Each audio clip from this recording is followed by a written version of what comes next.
안녕하세요. 저는 인천에 거주하는 30대 남성입니다. 이 일을 겪은 당사자는 제가 아닌 저희 아버지인데 이 사연을 보내면서 아직도 그때 생각에 너무 마음이 좋지 않습니다. 이 일은 2017년도에 있었던 일입니다. 어릴 적 저희 집은 남들이 부러워할 만한 부유한 가정 환경이었지만 제가 성인이 되고 난 뒤부터 급격하게 상황이 나빠졌습니다. 여러 가지 이유가 있겠지만 가장 큰 문제는 아버지의 사업이 부도가 난 게 원인이었고 그로 인해 정말 힘든 삶을 살아야만 했죠. 그 당시 평생 살림만 하셨던 어머니가 식당까지 나가서 일을 해야 했고 저마저도 다니던 학교까지 휴학하고 공장에 취업을 해야 할 만큼 가족 모두가 힘든 시기였습니다.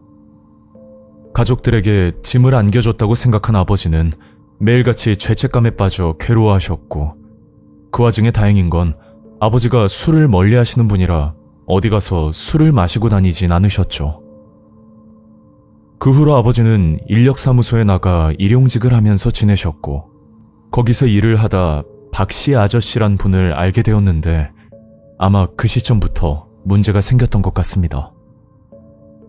사건의 시작은 아버지가 인력사무소를 나간 지 2달이 막 지났을 때였는데 그날은 자정이 가까워지도록 귀가를 하지 않으셨죠.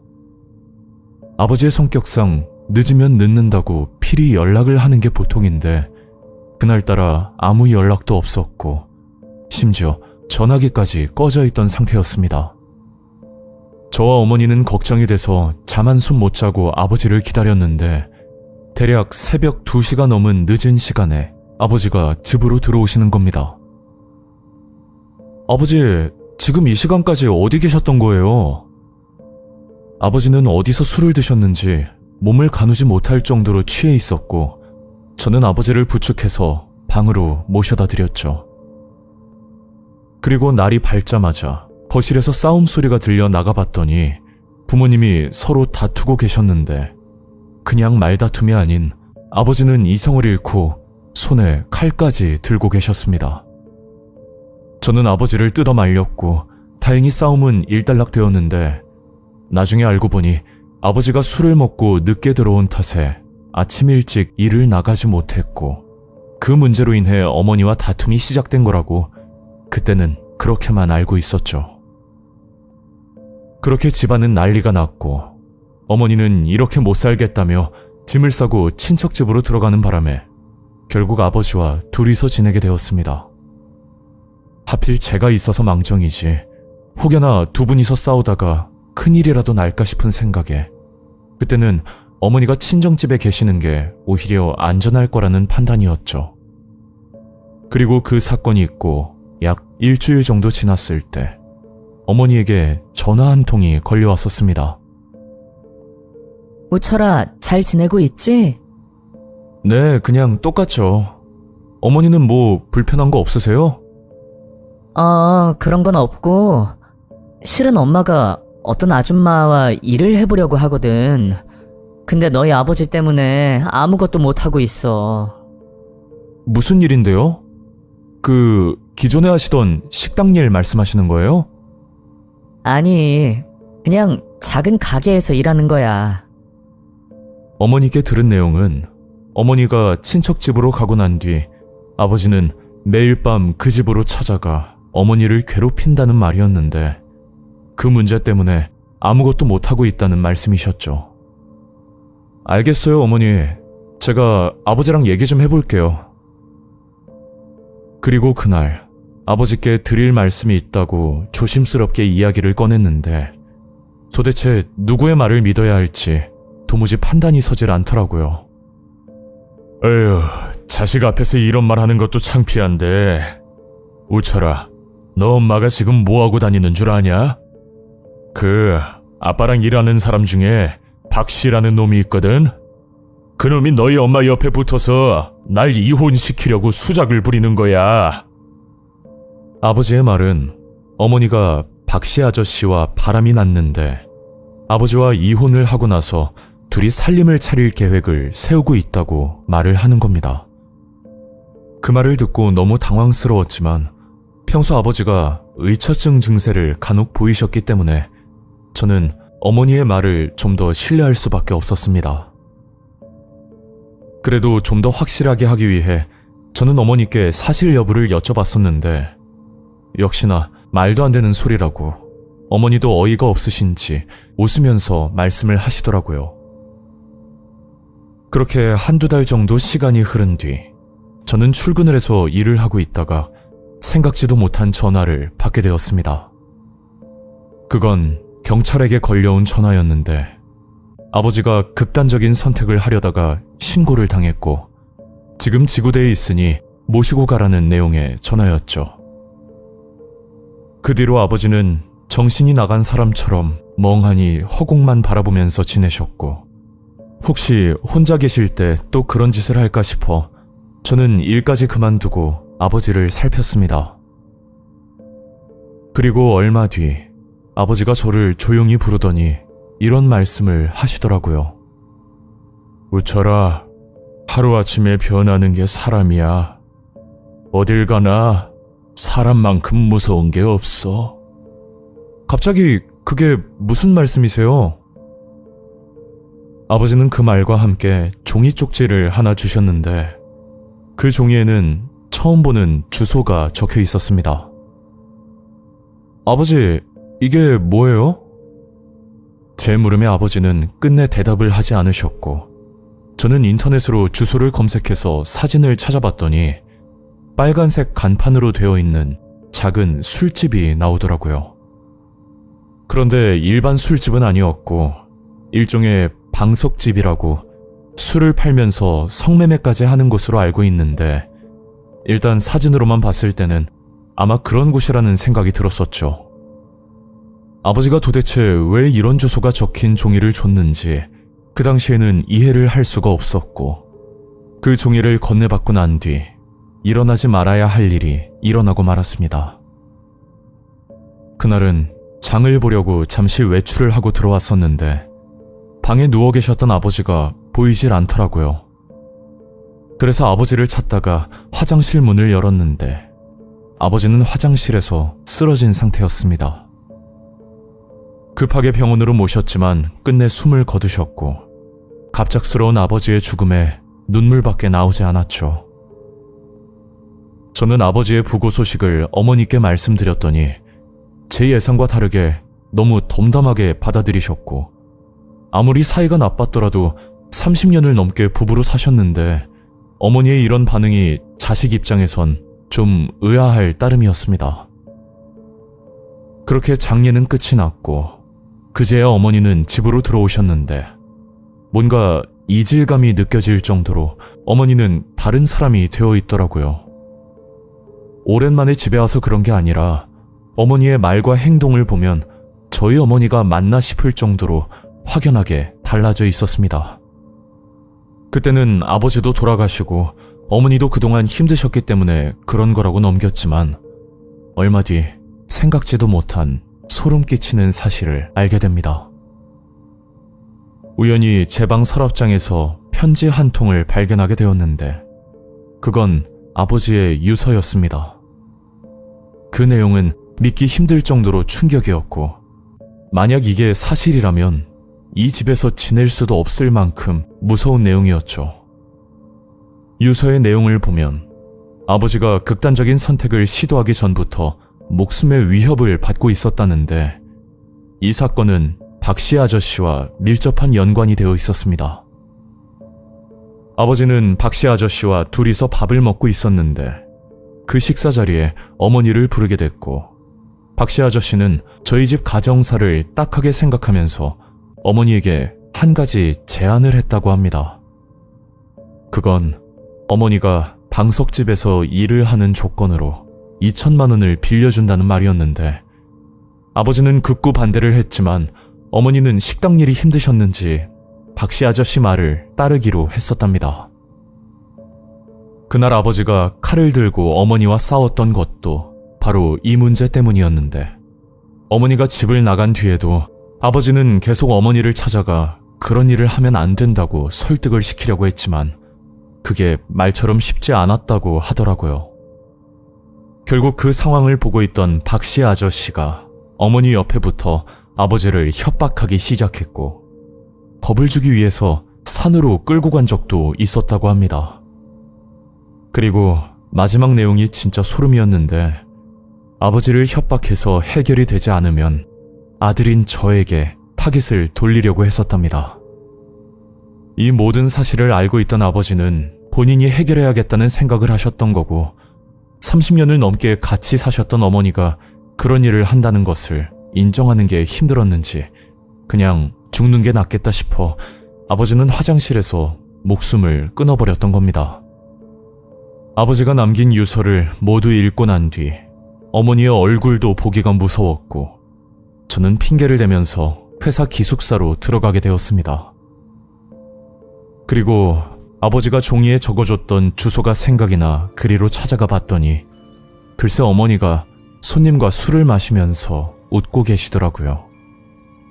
그때 어머니와 눈이 마주쳤는데 화장을 진하게 하고 짧은 치마를 입은 어머니의 모습이 너무 낯설고 충격이라 아무 말도 하지 못하고 그냥 술집을 나와버렸습니다. 저는 아버지의 유서를 토대로 경찰서에 찾아가 신고를 했었지만 구체적인 행위나 정황이 입증되지 않는다고 수사가 어렵다는 말만 듣게 되었죠. 그 후로 저는 어머니와 연락을 끊고 지냈고, 현재도 거기서 일을 하고 있는지는 모르겠지만 아직도 저는 빨간 간판으로 새겨진 술집만 보면 참 많은 생각이 들면서 한편으론 무섭기까지 합니다.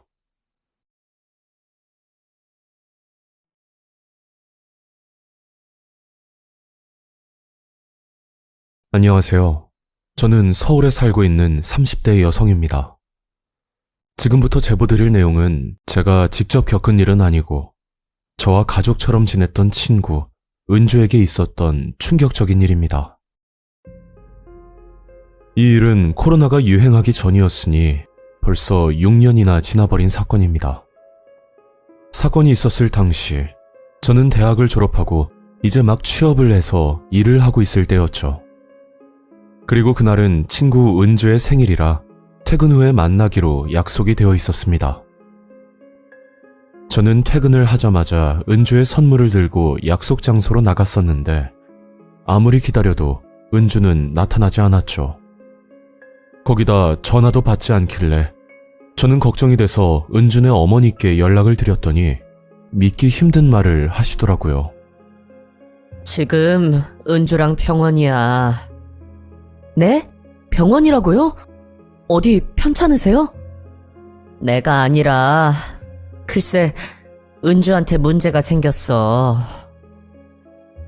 저는 전화를 끊자마자 곧장 병원으로 향했고 은주 어머니를 만나 자초지종을 들었는데 그게 은주가 생일 전날부터 눈이 시리고 불편했다고 하더라고요. 잠을 못 자서 그런가 보다 생각하고 별 생각이 없이 잠을 잤다는데 눈을 뜨자마자 시야가 회색빛으로 보이더니 하루아침에 시력을 잃었다는 충격적인 이야기였습니다. 은주 어머니는 말할 것도 없고 저도 정말 믿을 수가 없었는데 당사자인 은주는 얼마나 좌절감을 느꼈을지 감히 상상할 수도 없는 일이었죠. 참고로 은주는 어릴 적부터 어머니와 둘이 살고 있었고 평소 은주가 했던 말이 혼자 살고 싶다는 말이었는데 자세한 상황 설명은 하지 않았지만 아마 모녀 사이가 그리 좋은 건 아니라고 알고 있었습니다. 그런 사정을 알고 있던 저는 틈날 때마다 은주를 데리고 다니면서 챙겨줬고 시간이 지날수록 은주의 몸과 마음도 점점 회복이 되어가는 듯 했었으나 저에게 남자친구가 생기고 난 뒤부터 진짜 문제가 생겨버렸죠. 은주에겐 미안한 일이지만 제가 남자친구를 만나다 보니 전처럼 은주에게 신경을 써주진 못했는데 그렇다고 해서 은주를 불러 같이 데이트를 할 수도 없는 노릇이고 남자친구를 만나는 동안 은주에게 죄 짓는 기분까지 들곤 했었습니다. 은주와 만나는 횟수가 줄어들자 자연스레 연락도 뜸해졌고 가끔가다 안부만 묻고 지내면서 서로 바쁘게 살고 있었죠. 그리고 몇 달 뒤 은주가 좋은 소식이 있다며 만나자는 연락이 왔었는데 그건 은주에게 남자친구가 생겼다는 이야기였습니다. 그래서 그날 모처럼 은주를 만났고 그 자리에는 은주의 남자친구도 함께였는데 저는 은주의 남자친구를 보자마자 깜짝 놀랄 수밖에 없었죠. 그 당시 저희가 20대 중반이었는데 은주 옆에 앉아있는 남자친구의 모습은 대략 50대 정도로 보였고 제가 은주를 어릴 적부터 봐왔지만 은주가 질색할 정도로 싫어하는 그런 스타일의 남자였습니다.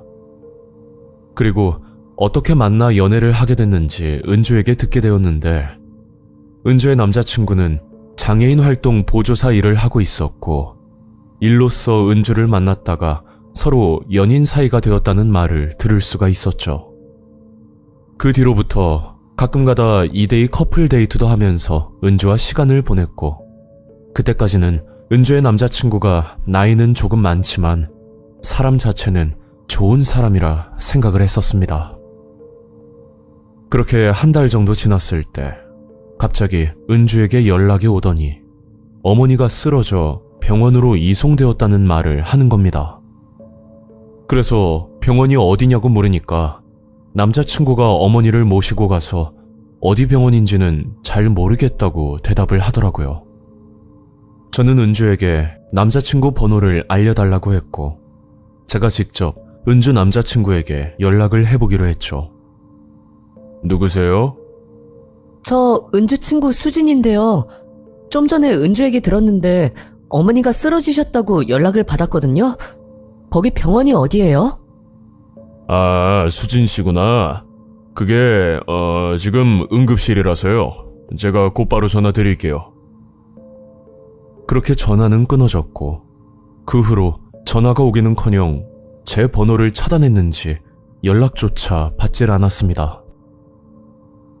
뭔가 불길한 느낌이 들어 그날 은준의 집으로 찾아갔고 저는 은준의 집으로 들어가자마자 분명 무슨 일이 있었다는 걸 알 수 있었죠.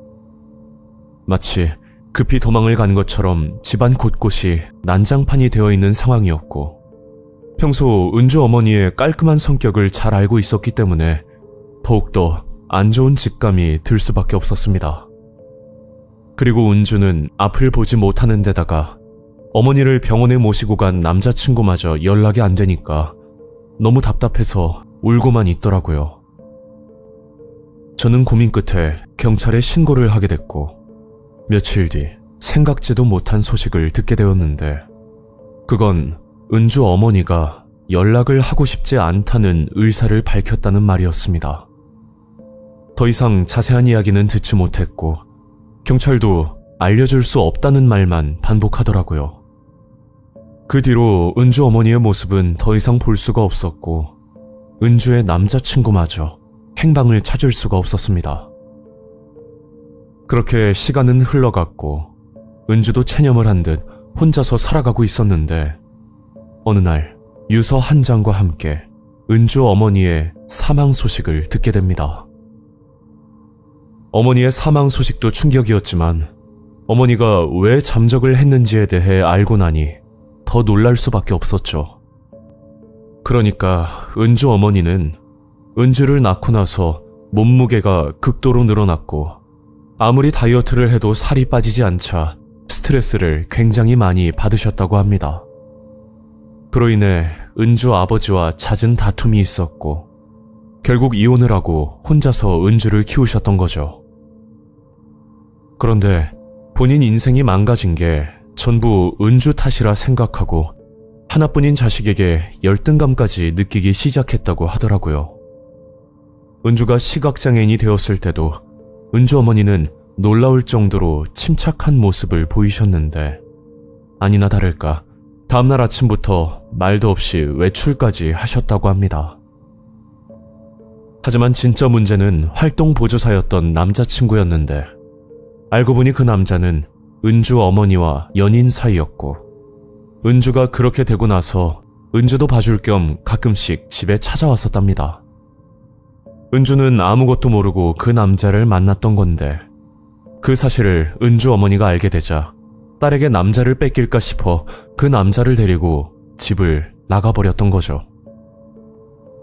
병원에 실려갔다는 건 결국 핑계일 뿐이었고 딸을 버리고 새 삶을 살기 위한 선택이었던 겁니다. 지금까지 혼자서 은주를 키우느라 외로우셨던 건 알지만 그래도 본인 자식을 버릴 만큼 그 남자가 좋았던 건지 자식을 경쟁 상대로 생각했다는 것 자체가 너무 소름이 끼치고 무섭더라고요. 은주 어머니는 그 남자와 동거를 하면서 지내고 있었는데 또다시 그 남자가 바람을 피웠고 이 모든 걸 알고 난 뒤 집안 베란다에서 극단적인 선택을 했었다는 이야기였습니다. 그렇게 힘든 장례를 치르고 나서 은주는 밥도 먹지 못할 만큼 힘들어했고 저는 은주가 걱정이 돼서 매일같이 전화를 걸어 위로의 말을 해주면서 그렇게 지내고 있었죠. 그런데 일주일 뒤 은주는 더 이상 돌아올 수 없는 곳으로 가버렸고 저와 오랜 추억을 공유했던 소중한 친구 하나를 잃게 되었습니다. 부모도 인간이기에 완벽할 수는 없지만 자식에게 열등감을 느끼고 경쟁 상대로 생각한다는 건 흔히 말하는 나르시시스트, 자기애성 인격장애를 가지고 있진 않았을까 하는 생각이 들더라고요.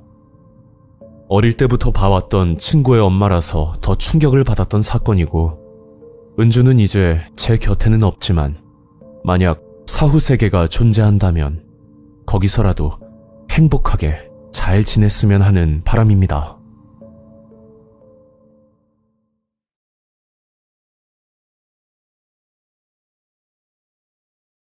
안녕하세요. 저는 서울에 살고 있는 20대 남성입니다.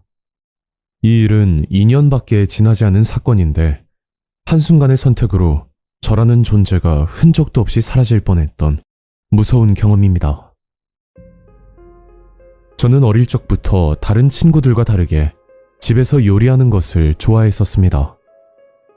20살이 되자마자 음식점 주방 일을 하면서 용돈을 벌었고 군대를 전역하고 나서는 요리에 관련된 자격증까지 취득하면서 나름 열심히 공부를 하며 지냈죠. 하지만 집안 사정으로 인해 대학교는 진학하지 못했고 곧장 취업 전선에 뛰어들 수밖에 없었습니다.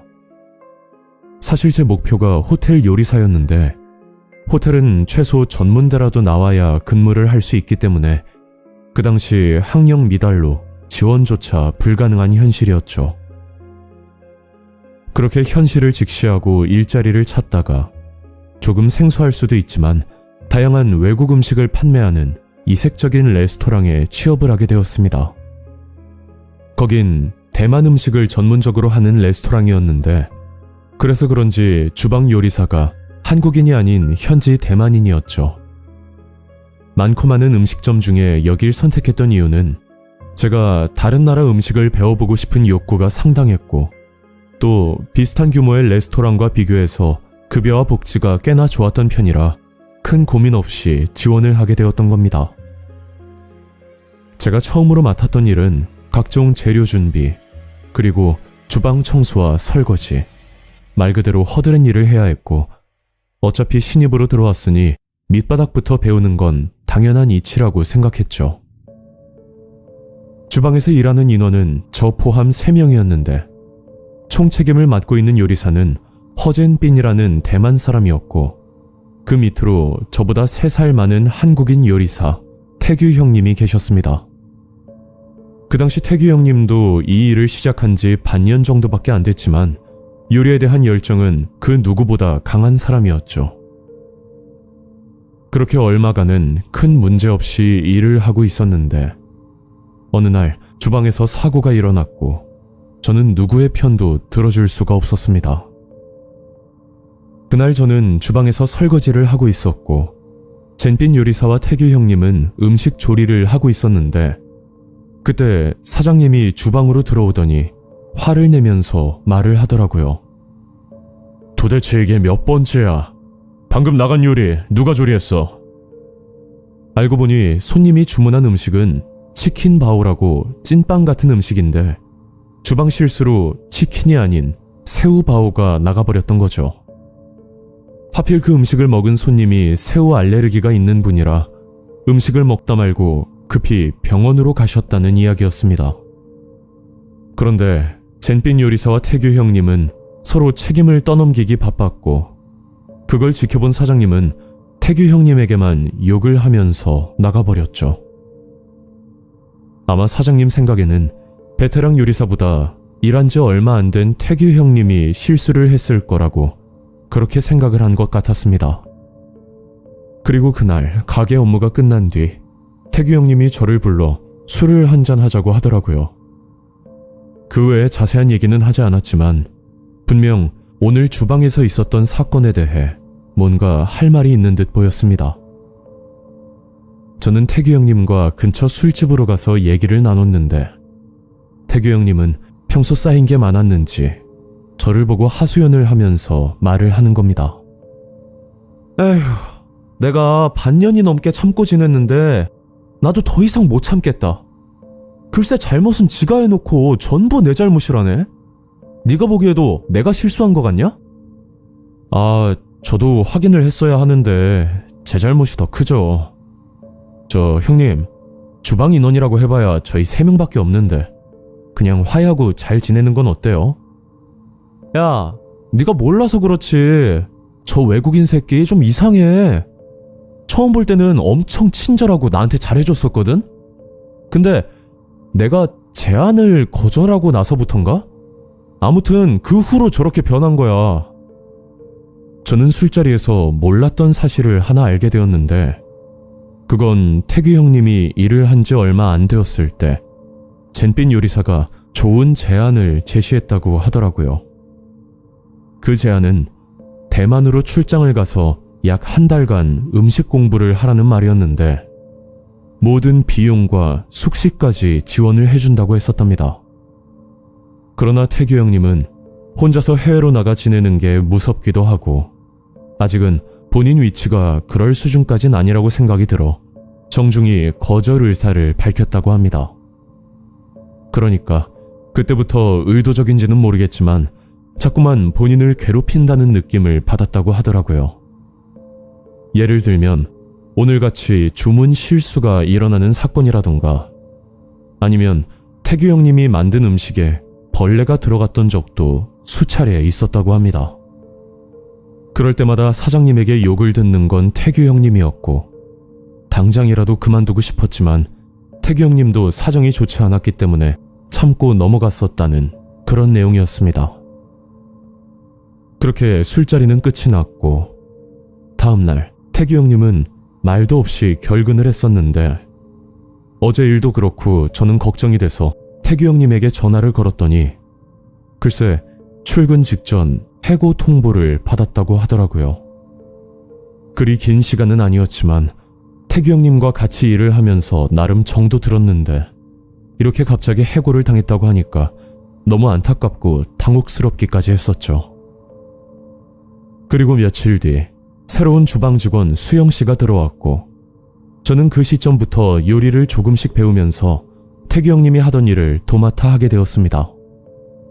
주방 책임자인 젠빈 요리사는 저와 수영 씨에게 부담스러울 정도로 잘해줬었는데 사장님 몰래 요리도 만들어줄 정도로 굉장히 다정다감한 사람이었죠.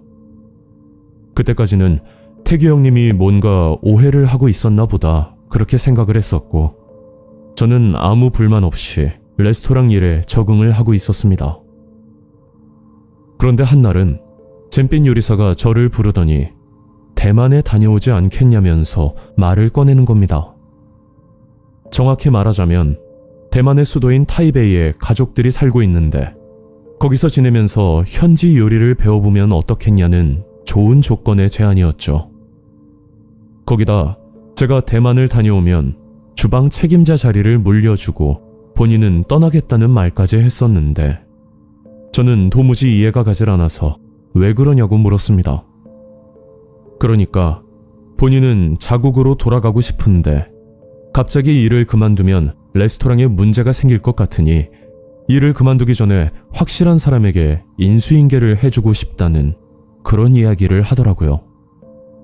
어떻게 보면 너무 좋은 조건인데 여기서 총책임자가 되면 급여도 올라가고 직원 복지도 좋아지기 때문에 저는 더욱 고민이 될 수밖에 없었습니다. 그렇게 며칠간 고민을 하다가 결국 그 제안을 거절하게 되었는데 그 이유는 갑작스럽게 나빠진 아버지의 건강 문제 때문이었고 혹여나 제가 대만으로 갔을 때 아버지가 잘못될 수도 있는 부분이라 아쉽지만 포기를 해야만 했었죠. 그런데 그 뒤로부터 젠빈 요리사의 태도가 180도 달라졌고 태규 형님이 말했던 대로 갖가지 사고들이 생기기 시작했었습니다. 사고가 있을 때마다 저는 사장님께 욕을 들었고 태규 형님이 왜 그런 말을 했는지 그제야 조금은 알 것 같더라고요. 그렇게 스트레스를 받으면서 일을 하고 있었는데 어느 날 들어온 지 한 달도 안 된 주방 직원 수영 씨가 제게 이런 말을 하는 겁니다. 저 오늘까지 하고 그만둬야 할 것 같아요. 네? 갑자기 그만둔다고요? 무슨 일이라도 생겼어요? 아, 사실은요. 제가 대만으로 출장을 가려고 하거든요. 요리 공부도 할 겸. 잠깐만요. 수영씨, 혹시 젠빈 요리사 제안으로 가는 거예요? 수영씨는 아니라고 말을 둘러대는데 누가 봐도 젠빈 요리사의 제안을 받았다고 볼 수밖에 없었습니다. 그 당시 저는 부러운 마음도 있었고 대만 현지에서는 무슨 요리가 유행하는지 궁금하기도 해서 저는 수영씨를 보고 대만 생활을 하더라도 가끔 연락을 주고받고 지내기로 약속을 했었죠. 그렇게 수영씨는 가게를 그만두고 대만으로 넘어갔었는데 숙소에 도착했다는 말을 끝으로 더 이상의 소식은 들을 수가 없었습니다. 그리고 얼마 뒤 저도 태규 형님처럼 해고 통보를 받게 되었고 일부러 그런 건지는 모르겠지만 일한 지 1년을 한 달 앞두고 해고를 당하는 바람에 아깝지만 퇴직금도 받질 못했죠.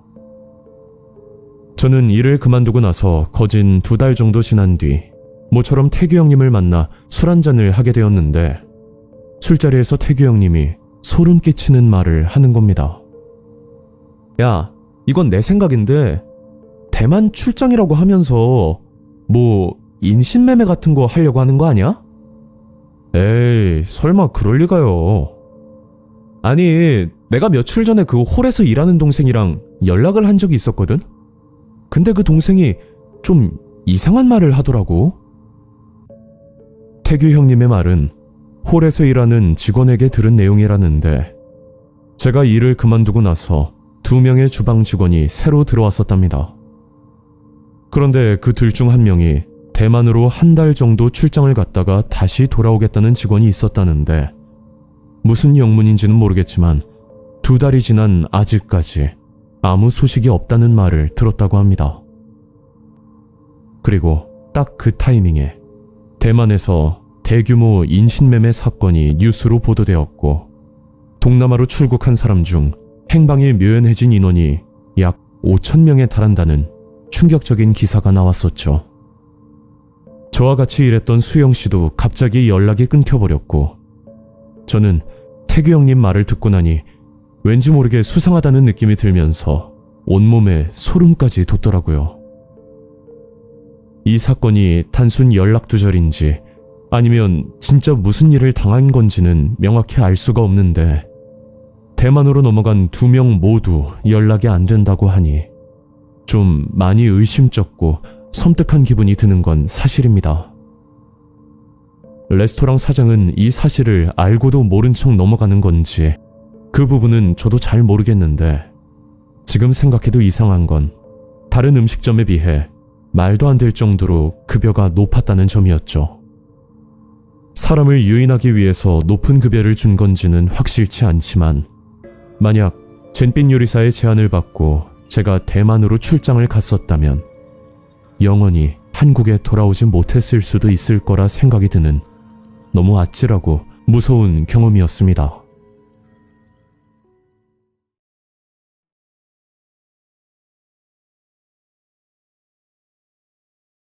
안녕하세요.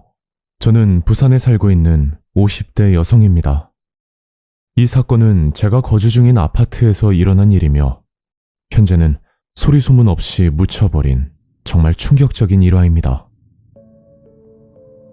제가 이 아파트로 이사 온 지 올해 15년 차이니 거진 10년 전 2014년쯤 일어난 사건입니다. 그 당시 저는 아들 하나를 두고 있는 평범한 주부였고, 그날은 마트에서 장을 보고 집으로 들어가는 중이었죠. 그리고 엘리베이터를 기다리고 있었는데 우편함 근처에서 아파트 공지문이 하나 보이더라고요. 그 내용은 새로운 주민이 이사 올 예정이고, 그로 인해 리모델링 공사 소음이 있을 수 있으니 양해를 바란다는 내용이었습니다.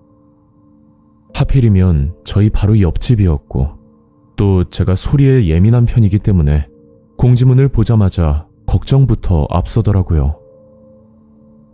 그래도 옆집 이웃이 될 사람이니 그러려니 하고 넘어갔었고, 그렇게 공사가 끝난 뒤 옆집 주민이 이사를 왔었습니다.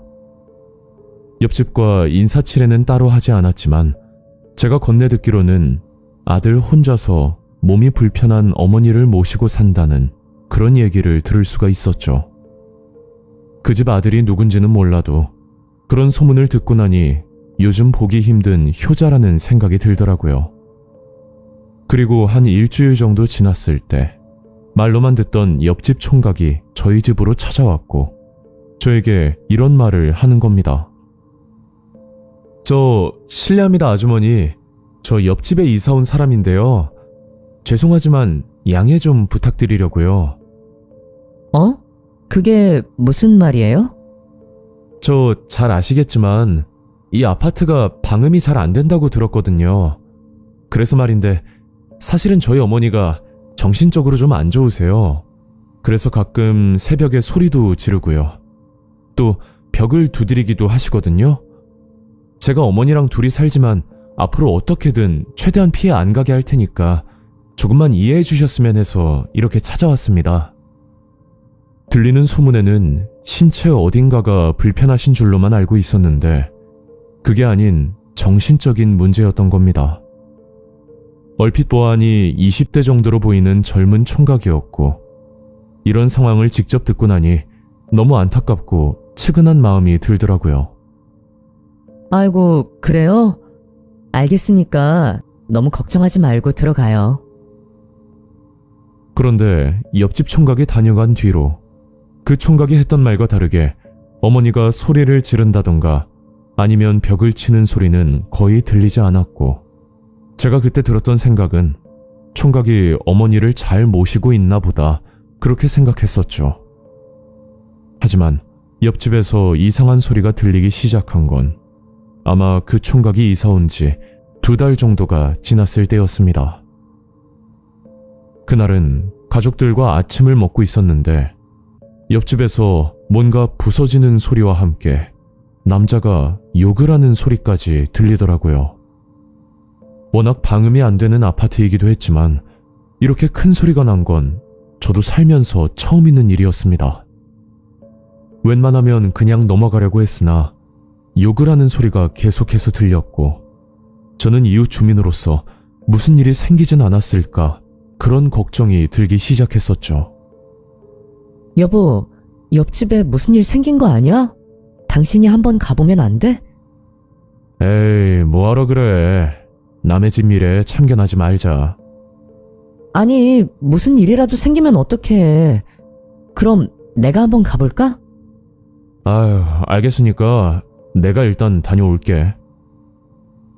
그렇게 남편은 옆집 상황을 살피고 오더니 저에게 이런 말을 하더라고요. 옆집 아주머니가 많이 편찮으신가 봐. 그 얘긴 저번에 들었어. 근데 옆집 총각이 그렇게 욕을 한 거야? 진짜 사람 좋게 봤는데. 아, 그게 내가 얘기를 들어보니까 병수발 들다가 너무 힘들어서 좀 화가 났었나 봐. 앞으로는 주의한다고 했으니까 당신도 그냥 모른 척해. 알겠지? 그 일이 있고 난 뒤로도 가끔가다 언성을 높이는 소리가 들렸지만 저는 남편 말대로 조용히 넘어갔었습니다. 그리고 몇 달 뒤, 좀 이해할 수 없는 이상한 장면을 보고 말았었죠. 그날은 볼일을 보고 집으로 들어가던 중이었는데 엘리베이터 앞에서 아파트 주민으로 보이는 어떤 남자를 마주치게 되었습니다. 그리고 같이 엘리베이터를 탔고 저와 같은 층수를 누리길래 저는 같은 층에 사는 주민인가 보다 그렇게 생각을 했었죠. 그런데 그 남자는 저희 옆집, 그러니까 총각이 사는 집으로 걸어가더니 현관 비밀번호를 누르고 집으로 들어가는 겁니다.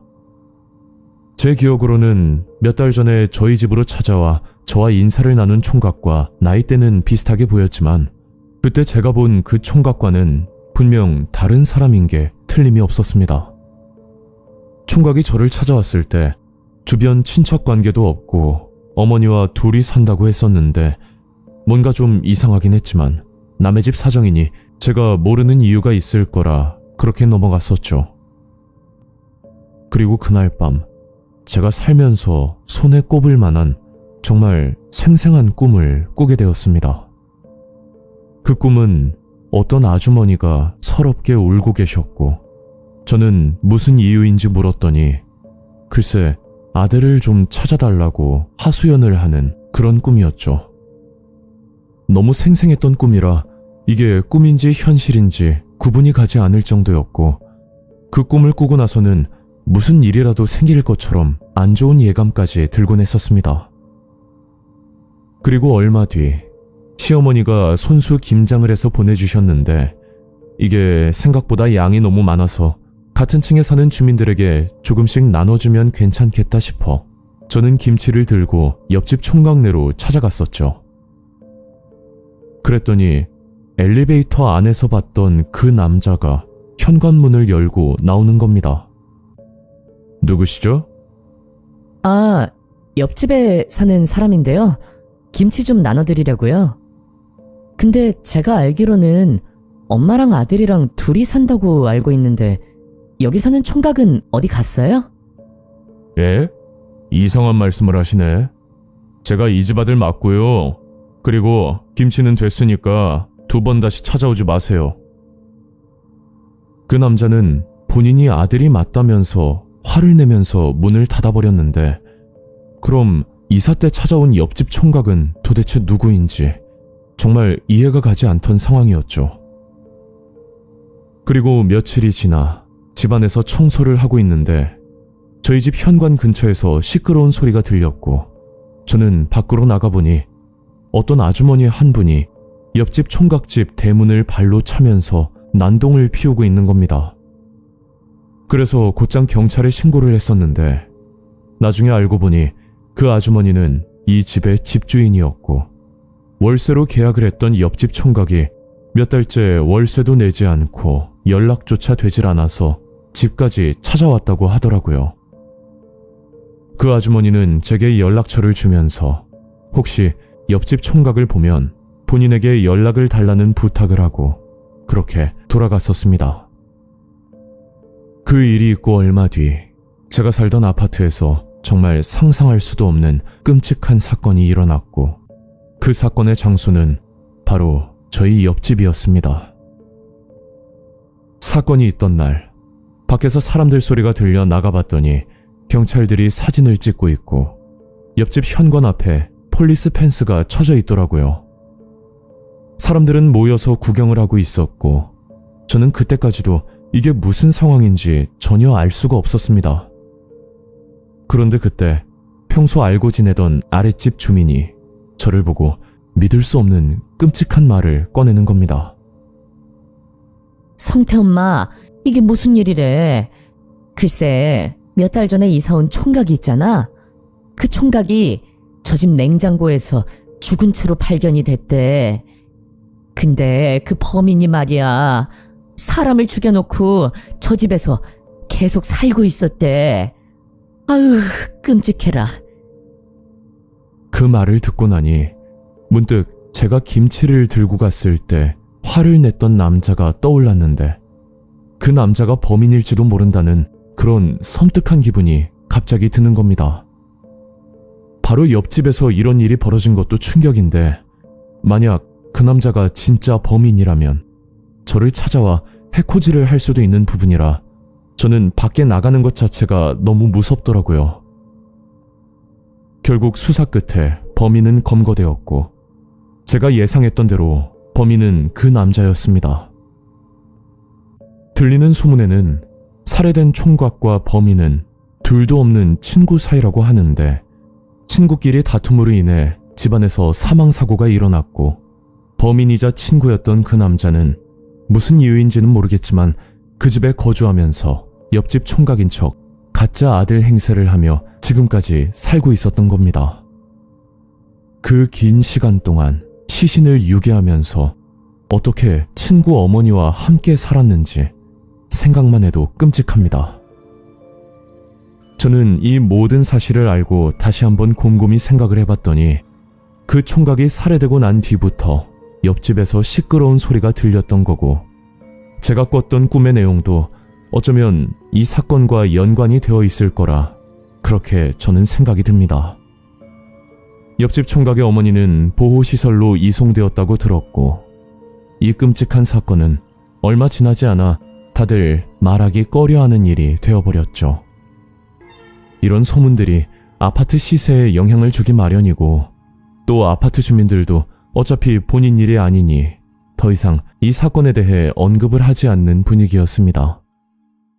비록 옆집 총각과는 단 한 번 인사를 나눈 게 다였지만, 그 젊은 나이에 어머니를 모시며 열심히 살았던 청년 같은데, 이런 비극적인 일을 겪은 것이 너무 안타깝고 슬프기만 합니다. 현재까지 저는 이 아파트에 거주를 하고 있지만 여전히 그날 기억은 잊지 못할 것 같습니다.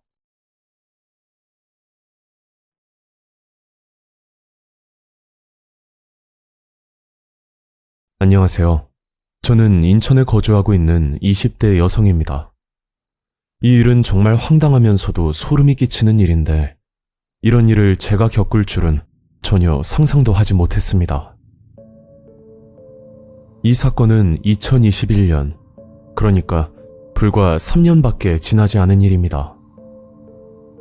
그 당시 저는 알바를 하면서 미용학원을 다니던 중이었고, 개인적인 집안 사정으로 인해 저 혼자 지낼 곳을 알아보고 있던 중이었죠. 간단히 말씀드리면 아버지의 직업 때문인데, 업무 특성상 늘 지역을 옮겨 다니는 일이라 틈만 나면 이사를 다니곤 했었습니다. 그러다 보니 제대로 된 친구 하나 없이 성인이 돼버렸고, 이제라도 한 곳에 정착을 해서 제 삶을 살아보기로 결정을 했던 겁니다. 제가 알바를 하면서 모은 돈이 300만 원, 그리고 아버지가 집을 구하라고 주신 돈이 500만 원, 이렇게 총합 800만 원으로 원룸을 알아보고 있었죠. 저는 인터넷으로 방을 살펴보고 있었는데, 제가 다니던 학원 근처에 있는 빌라에서 룸메이트를 구한다는 글을 보게 되었습니다. 보자마자 솔깃할 수밖에 없었던 건 보증금도 없이 한 달에 15만 원으로 거주가 가능하다는 점이었는데, 처음에는 반신반의했지만 사람 일은 또 모르는 거니까 일단 연락은 해보기로 했죠.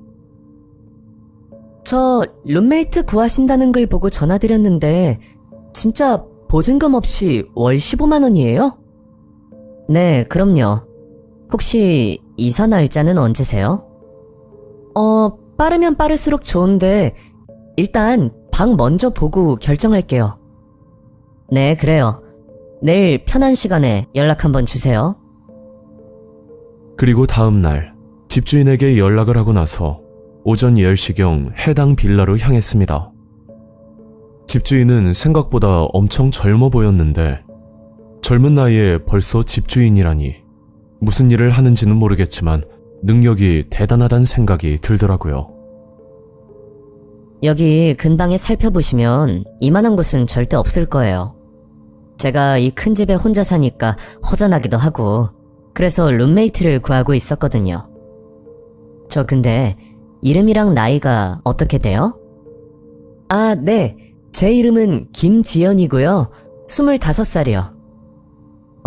그럼 지연 씨가 여기 큰 방을 쓰면 되겠네요. 마음에 들어요? 아, 그리고 내가 나이가 많으니까 편하게 언니라고 불러요. 아무리 봐도 위치와 조건들이 너무 좋기도 했고, 거기다 집도 넓고 깔끔해서 더 이상 고민할 가치도 없다는 생각이 들었었죠. 네, 그렇게 할게요.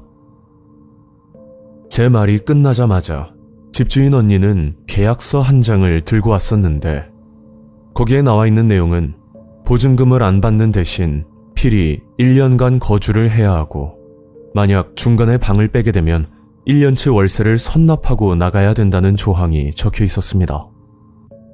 저는 크게 문제가 없을 거란 생각이 들어 계약서에 사인을 하고 집으로 가려고 하는데, 언니가 저를 보고 이런 말을 하더라고요. 지연아, 내가 노파심에서 하는 말인데 어떻게 보면 이것도 공용생활이잖아? 너 친구들 데리고 오고 이러는 거 나는 절대 용납 못하거든? 특히 남자는 더더욱 금지고. 내 말 무슨 뜻인지 알지? 아, 네, 당연하죠. 절대 그런 일은 없을 거니까 걱정하지 마세요. 사실 방 구조보다는 룸메이트가 어떤 유형의 사람일지 이 부분이 제일 걱정이었는데, 이런 얘기를 듣고 나니 뭔가 신뢰도가 올라가는 기분이었습니다. 그렇게 저는 집주인 언니와 같이 살게 됐고, 언니의 패턴은 저녁에 나가 아침에 들어오는 생활이었는데, 저와는 정반대되는 패턴이라 평일에 마주칠 일은 거의 없다시피 했었죠. 그리고 주말에는 언니와 밥도 먹고 서로 고민도 털어놓으면서 지냈는데, 제가 외동으로 혼자 자라서 그런지 시간이 지날수록 마치 친언니가 생긴 것 같은 그런 느낌이었습니다. 빌라에서 생활한 지 2달 정도는 아무 문제가 없었는데, 어느 날 뭔가 찜찜한 일이 생기고 말았죠. 그날은 알바를 끝내고 집으로 들어와 샤워를 하려고 하는데, 아무리 찾아봐도 제 속옷 하나가 보이질 않더라고요.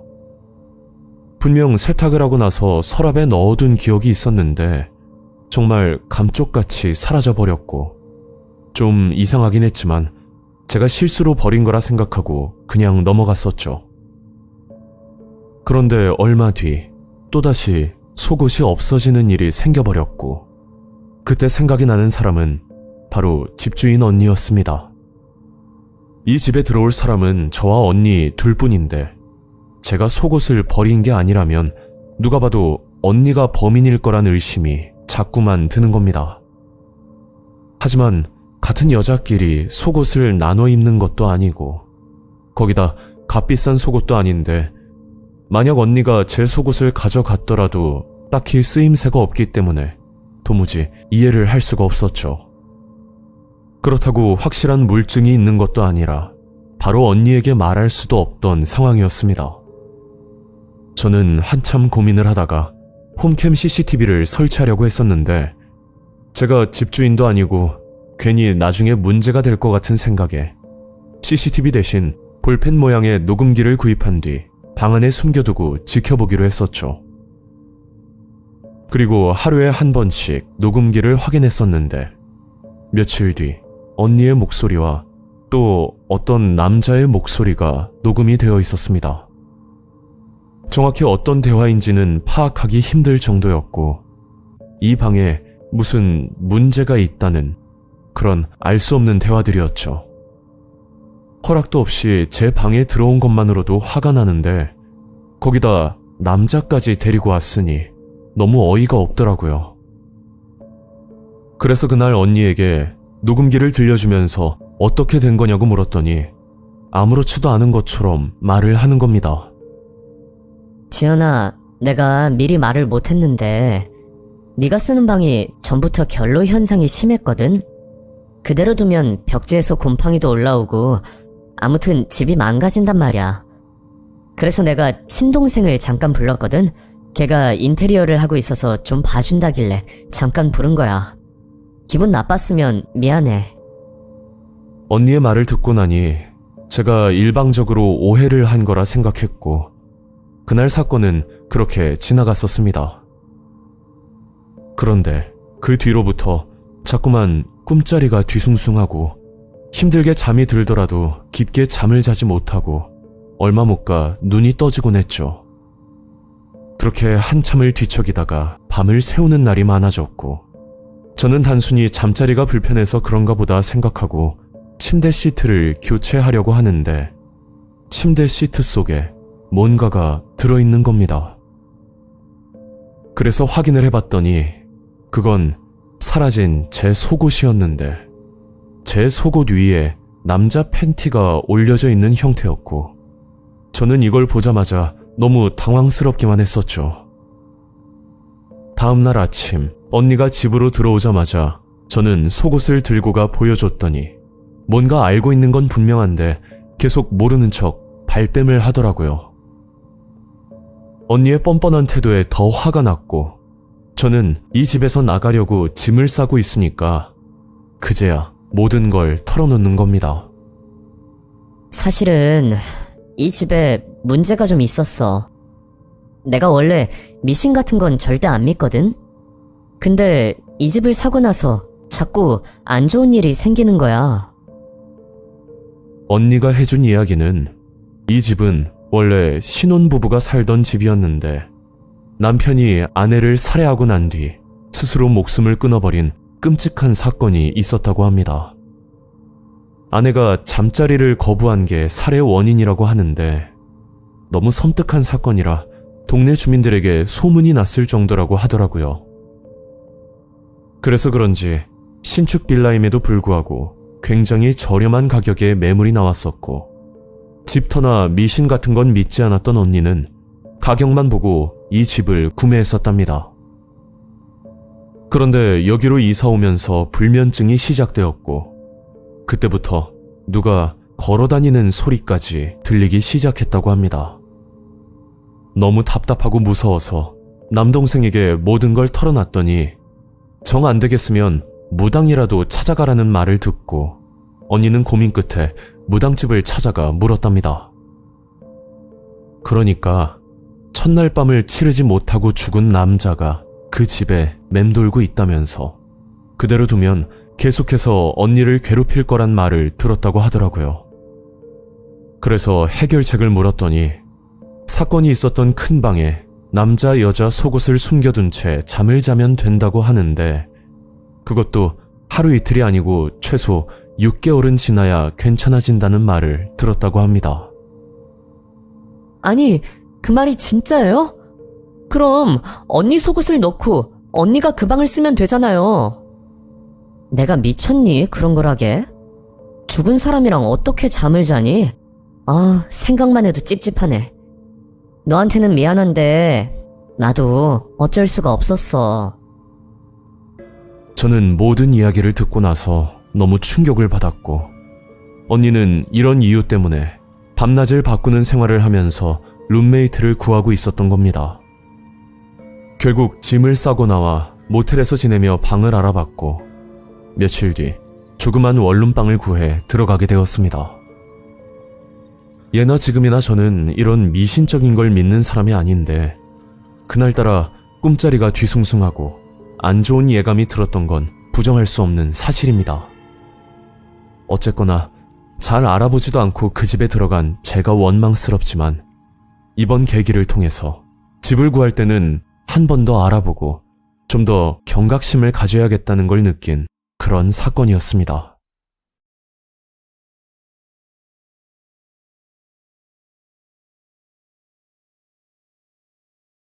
안녕하세요. 저는 대전에 거주하는 20대 학생입니다. 항상 자기 전에 괴들나님 채널을 보고 있는데 문득 제가 겪은 섬뜩한 일이 생각나 제보를 하려고 합니다. 비교적 최근에 있었던 일인데 다시 생각해봐도 너무 소름이 돋는 일입니다. 지금부터 3년 전 대학교 2학년 때 있었던 일이죠. 그날 학교 수업을 마치고 집으로 가는 중 상아색 옷을 입고 계시는 야쿠르트 아주머니를 만나게 되었습니다. 학생, 참 참하게 생겼다. 몇 살이야? 네? 아, 저 대학생이에요. 처음 보는 아주머니라 그냥 지나치려고 했지만 너무 친절하게 물으시길래 예의상 대답을 했었죠. 그리고 집으로 들어가려고 하는데 아주머니는 가방에서 딸기 우유를 하나 꺼내더니 아무 말 없이 손에 쥐어두더라고요. 저는 끝까지 괜찮다며 사양을 했지만 끝내 아주머니는 우유를 건네고 바쁜 일이 있는지 그냥 가버렸습니다.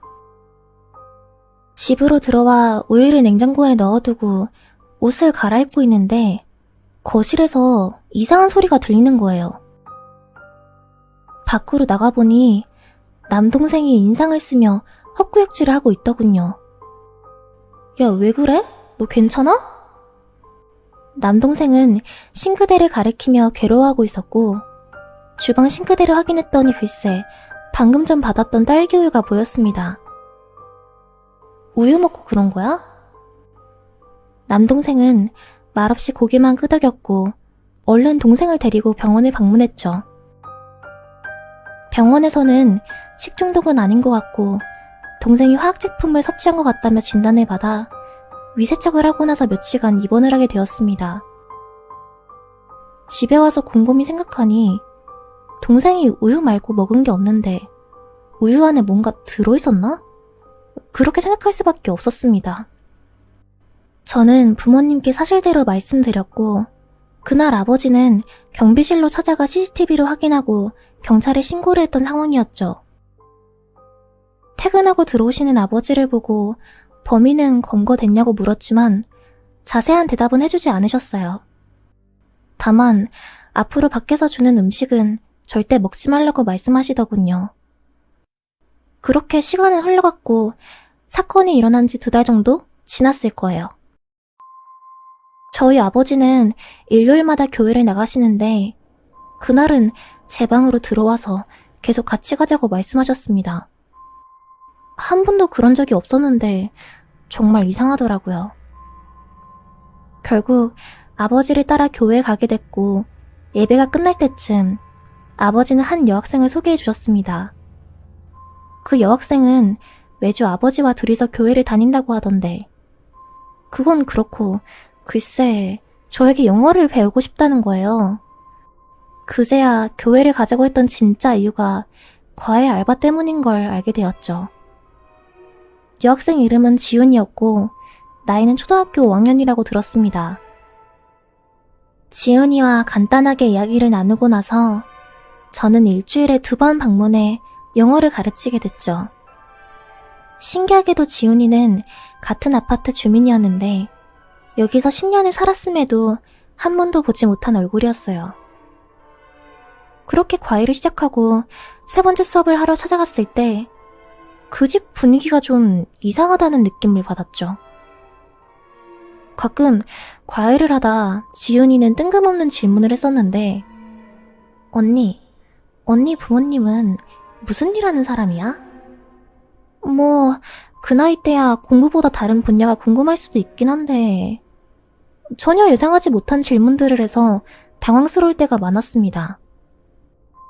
응? 우리 부모님? 그냥 회사 다니고 계셔. 지훈이 부모님은 무슨 일 하고 계시는데? 그러자 지훈이가 자리에서 일어나더니 냉장고 문을 열어 뭔가를 찾더군요. 지훈이 손에 있던 건 딸기 우유였는데 언니, 우리 엄마가 우유 배달하고 있거든? 이거 먹어봐. 그리고 딸기 우유를 손에 쥐어두더라고요. 그 순간 등골이 서늘하고 소름이 돋는 느낌을 받았는데 몇 달 전 제 손에 딸기 우유를 쥐어주던 아주머니 생각이 들면서 저도 모르게 안 먹는다고 말을 해버렸죠. 지은이는 제 말에 상처를 받았는지 방에서 그냥 나가버렸고 그날 과외는 그렇게 끝이 났습니다. 집에 와서도 지은이에게 미안한 감정이 들어 계속 신경이 쓰이더라고요. 그리고 4번째 과외를 하던 날 앞전 일도 있고 해서 지은이에게 줄 조그만 선물을 사서 찾아갔었죠. 그때 지은이 어머니를 처음 보게 됐는데 보자마자 정말 깜짝 놀랐습니다. 시간이 꽤 지났지만 분명 기억을 하고 있었거든요. 지은이네 어머니는 제게 딸기 우유를 건넸던 아주머니였고 더 소름 끼쳤던 사실은 그 아주머니가 했던 말이었죠. 오랜만이야 학생. 그날 별일 없었지? 저는 이 집에 아주머니가 살고 있는지 전혀 알지 못했지만 그 아주머니는 모든 걸 알고 있던 겁니다. 너무 놀라 서둘러 도망쳤고 제가 도망가는 모습을 보고는 재밌다는 듯 웃고 있더군요. 밖으로 나가 아버지에게 전화를 걸어 자초지종을 설명했더니 아버지는 금시초문인 듯 그게 사실이냐며 깜짝 놀라시더라고요. 그리고 몇 달 전 사건에 대해 들을 수가 있었습니다. 아버지는 CCTV를 가지고 경찰에 신고를 했지만 이미 아주머니에 대해 사건이 접수된 상태였다고 했죠. 그 아주머니는 야쿠르트를 배달하는 것처럼 하고 다니는데 알고 보니 1년 전에 큰 교통사고를 당해서 정신적인 장애가 생겨 그만둔 상태였다고 합니다. 아주머니는 세제를 섞은 우유를 가지고 다니면서 지나가는 사람에게 우유를 건넨다고 했죠. 특정 인물을 노리는 게 아닌 일면식도 없는 사람에게 우유를 주고 다녔다고 하더군요. 그런 끔찍한 일을 저지르고 어떻게 죄를 안 받냐고 물었더니 조사 결과 아주머니는 정신적으로 문제가 있는 건 둘째고 우유에 세제가 들어있는 사실을 전혀 알지 못했다고 합니다. 그럼 누가 그런 짓을 했냐고 물었더니 아주머니 딸이 장난을 쳤던 걸로 밝혀졌다고 했죠. 아주머니는 큰 사고로 인해 직장을 그만둔 사실도 잊어버릴 정도로 심각한 상태였다고 합니다.